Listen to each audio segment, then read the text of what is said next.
Hey, what's going on, everybody? Welcome back to the channel. Today we have a little bit of a storm day here at Target House, which is part of the St. Jude housing system. This is our apartment, and figured I'd do a real quick video because I haven't been on the water for a bit, and we were at the tackle shop just walking around yesterday, wishing we were fishing, and I came across a bait that really, to me, kind of had a resurgence several years or about a decade ago in my tournament fishing, but I don't know a lot of people that throw it in tournament fishing because it's one of those baits that when you're a novice, when you first begin fishing, for whatever freshwater species, it's a really big deal, but then it kind of just goes to the wayside because people think it's just a beginner bait or small fish presentation. But that lure that I'm talking about is the good old inline spinnerbait, also known as a rooster tail. Rooster tail is actually the brand name. This one is not technically a rooster tail. It's a micro spin from Bass Pro Shops. But an inline spinnerbait like this is a staple in fishing, has been a staple in fishing for probably 100 years now or something like that. It's like one of the very first things that we buy. We just think, we see it on the shelves. It's touted as like one of the best multi-species baits to throw, and it's easy to fish. You just cast it out there and reel it back, and everybody fishes it when they first start fishing. But and then when I really started getting into tournament fishing and started getting more technical and learning about all the different tackle out there, I stopped thinking about this bait. And I feel like that's a big mistake. And I feel like that most anglers do that. They just don't give this thing a lot of credit because it just seems like, a beginner tactic. But I'll tell you a real quick story that really changed my mind on this particular bait years ago. This is actually quite a long time ago now. It doesn't feel like that long ago, but back in the day when I was in college, like in 2007, I think it was, I was fishing the Bassmaster Weekend series back then. I think it was through the ABA at that point. And I made the championship, the national championship, the Ray Scott championship up at Clarks Hill Lake in Georgia. And there was like 200 and something boats in this tournament. It was ridiculous. And I was really, really struggling to just get bites. And I don't recall actually doing extremely well in this tournament. But I did end up getting saved by fishing this little bait right here.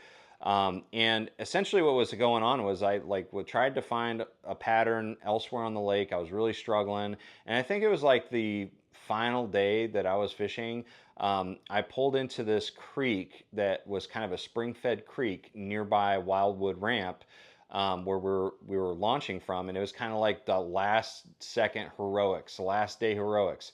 I had seen that creek in practice, and there was a ton of fish. It was real shallow, lots of grass growing up, and I saw a ton of fish cruising around, but I could not catch those fish to save my life, and during practice. And I threw everything at them that I could possibly think of, and there was a lot of these little schools of shad or some other type of schooling bait fish roaming through this creek, and the fish were feeding on them. And I was trying to like match the hatch the best I could with all the other things I had, like lipless crankbaits and all that, or like regular spinner baits, and I just could not get bites. And then in the tournament, or no, the in between practice and the tournament, I think I was gassing up at that gas station, one of the gas stations that has a lot of tackle. I think it's called Parajax or something like that. I was walking the aisles trying to find something that I could possibly use to catch those fish in that creek in particular, and I came across this little sucker. And all of a sudden, a light bulb went off in my head. I was like, oh my gosh, this blade is the exact size of some of those really tiny spinner baits, or those little tiny bait fish that are in those creeks, or at that particular creek. And I'm like, that is the perfect little presentation. I bet I could catch them on it.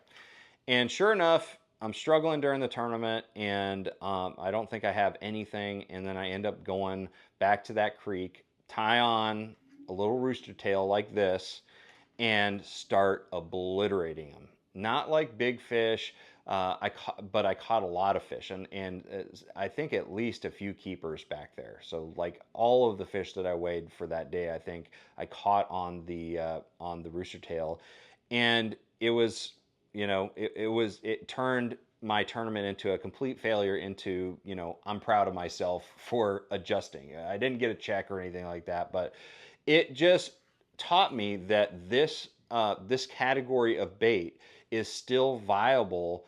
And the situations that it is viable in is when you're trying to catch fish that are feeding on ultra small bait fish, and they're just so hyper focused on that size bait fish that they just won't eat anything that's maybe an inch larger. So more traditional bass techniques. So if you're in an area that has that type of scenario going on, make sure that you've got one of these old school inline spinner baits in your box, because I think it can really do a lot of damage.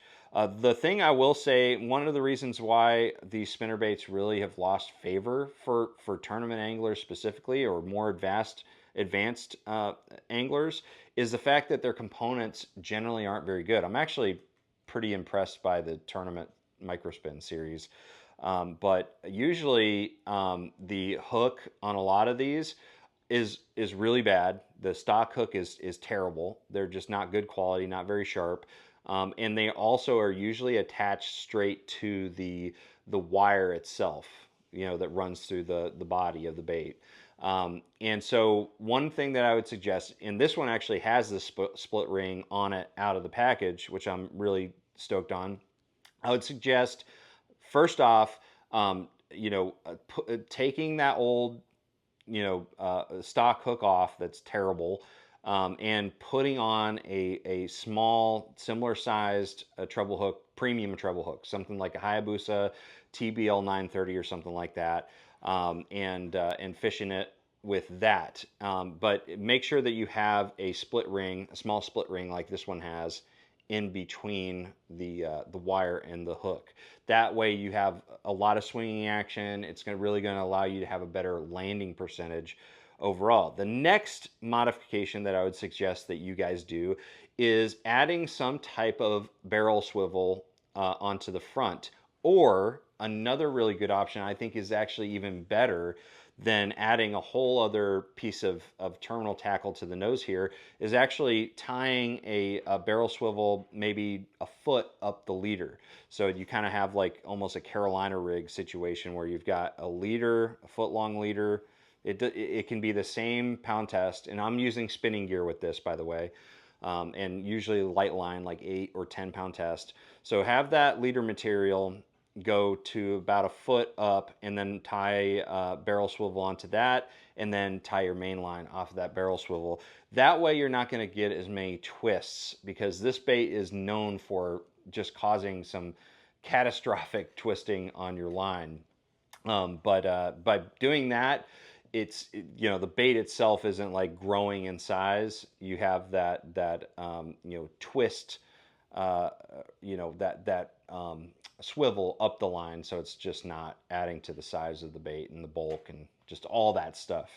So anyways, guys, just wanted to kind of do this video on this. Again, I'm using spinning gear with this. I'm usually using like a 610 or 6.9 medium action Versa Series spinning rod. That's kind of my go-to for it.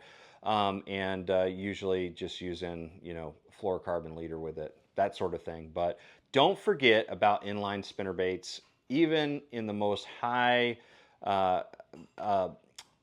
stakes tournament setting, these can really do you good, especially for filling a limit. So anyways, guys, thank you so much for watching. Let me know what you think about the good old inline spinner bait or rooster tail. I want to know, do you already throw it? And is this a video I probably shouldn't have done and kept it more secret?